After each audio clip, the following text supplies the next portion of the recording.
ایک بزرگ حج کے سفر پر گئے تھے۔ جب وہ ایک جگہ سے گزر رہے تھے، ان کے ہاتھ میں ایک تھیلا تھا، اس میں کچھ پیسے تھے۔ اچانک ایک چور ان کے ہاتھ سے تھیلا چھین کر بھاگ گیا۔ جب چور کافی دور نکل گیا، تب اچانک اس کی آنکھوں کی روشنی ختم ہو گئی۔ آنکھوں کی روشنی جاتے دیکھ اس چور نے رونا شروع کر دیا۔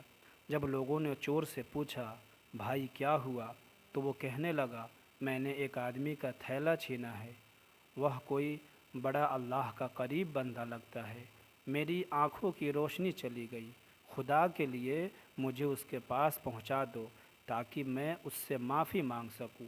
جب لوگوں نے پوچھا کہ یہ قصہ کہاں پیش آیا، تو وہ کہنے لگا، فلاں نائی کی دکان کے قریب پیش آیا۔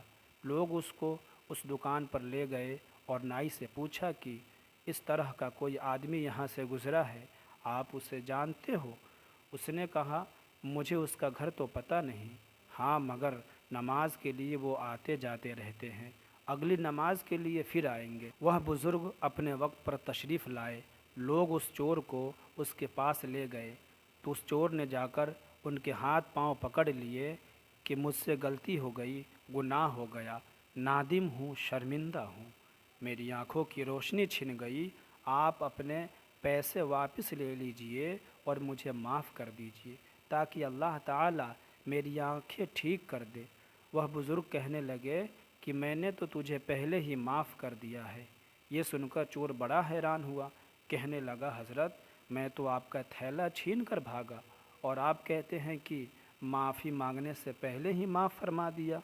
وہ فرمانے لگے، ہاں میرے دل میں کوئی بات آ گئی تھی۔ فرمانے لگے، میں نے ایک حدیث پڑھی جس میں نبی کریم صلی اللہ علیہ وسلم نے فرمایا کہ قیامت کے دن جب میری امت کا حساب پیش کیا جائے گا تو میں اس وقت تک میزان کے قریب رہوں گا جب تک میرے آخری امت کا فیصلہ نہیں ہو جاتا۔ میرے دل میں یہ بات آئی کہ اگر میں نے اس چور کو معاف نہیں کیا تو قیامت کے دن یہ مقدمہ پیش ہوگا، جتنی دیر میرے مقدمے کا فیصلہ ہونے میں لگے گی، اللہ کے نبی علیہ السلام کو اتنی دیر جنت سے باہر رہنا پڑے گا۔